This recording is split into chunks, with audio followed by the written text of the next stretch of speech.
Hello everyone! It's me, Tinay! So ngayon is day off ko. And ang dami kong bitbitin off. Kasi yung mga prutas sa bahay, hindi naman nakakain. Sabi ni Amo, dalhin ko daw. Bigay ko sa mga friends ko. Ayun, kaya ang bigat ng mga daladala ko. Bigat ng mga mansanas na to Tapos, yung saging iniwan ko kasi paborito yun ng alaga ko. Saka yung orange.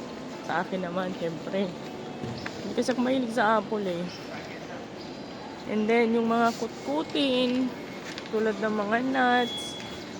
Ano pa ba yun? Yung mga buto ng pakwan, buto ng kalabasa. Basta lahat ng buto na kinukutkot. Ayun. Inano sa akin. Pinadala. Kaya dalawang bag ito Ay, nako. Bigay ko na naman sa mga friend ko dyan sa Central. So, yan. Hindi na siya masyadong malamig ngayon. Kasi pa-spring na kasi. Kaya hindi na siya malamig. Coming na yung spring. Mainit na din. Tapos, minsan-minsan umuulan. Ganyan pag spring paulan-ulan yan. Sunod yan, summer na. Tapos magrereklamo na naman tayo sa init ng panahon. Ako, ayoko nang mainit talaga kasi sa part ko, meron akong asthma. Bawal sa akin ng sobrang mainit. Malinsangan sa pakiramdam. So, yan. Mas gusto ko talaga yung winter. Malamig. Buti naman nga, lahat ng napupuntahan ko is bagay yung kasi hindi naman na bumabalik yung sakit ko na asthma. Kasi sabi ni Doc, hindi na daw yan maaalis Dala-dala ko na daw yan.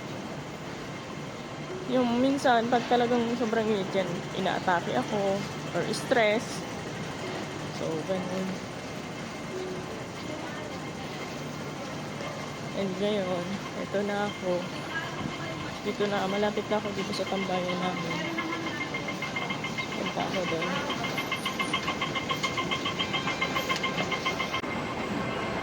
Dito ako lagi dumadaan kasi nagso-shortcut ako. Kapag yung line ko kasi na red line, papunta dito sa tambayan ko is sobrang layo. Siguro mga 15 station. Pero kapag dito lang, lang yata, 5 lang. So, ang dali, diba? So, lang, kung dun sa red line, 30 minutes. Dito, 15 lang. Hati. Dito ka na agad. Ayan. Nagmamadali ako. Dito ako dumadaan. Tapos, ang labas din dito sa mall. Tapos, pag naglabas ka dito ng mall, ayun na yung tambayan ko. So, ayan. Pakita ko sa inyo, guys. Ito yung mall.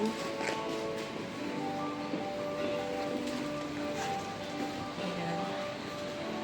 Ito yung mall. Paglabas ko dyan sa mga sa mga pintuan na yan. Yan, dyan na. Dyan na yan.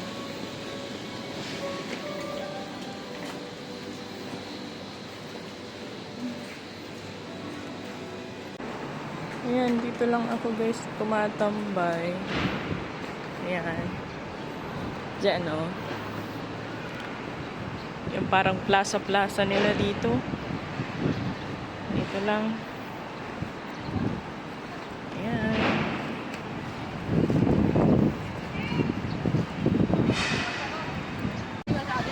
So, dito na ako.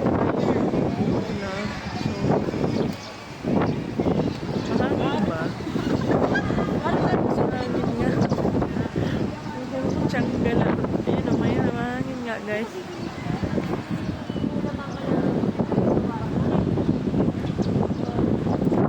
Wala pa yung mga friends ko.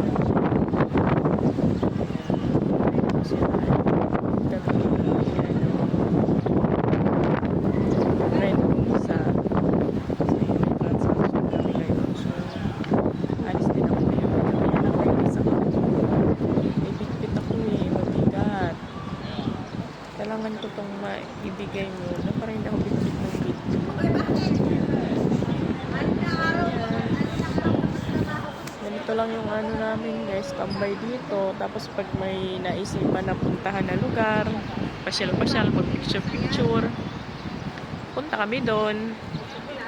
Kahit walang mga baon-baon, pamasahe lang. Pamasahe lang sa train. Yun na yung buhay namin dito mga OFW. And minsan nagra-racket din ako dito.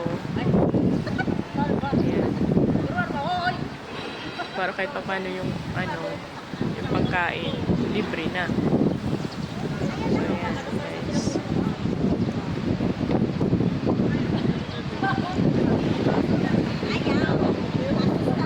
Uy eh. Medyo lumalamig ng konti ah. So ayan. Hanggang dito na lang guys yung vlog ko. So, pa-support naman guys ng aking YouTube channel. And pa-subscribe naman po. And pa-like na din and pa-comment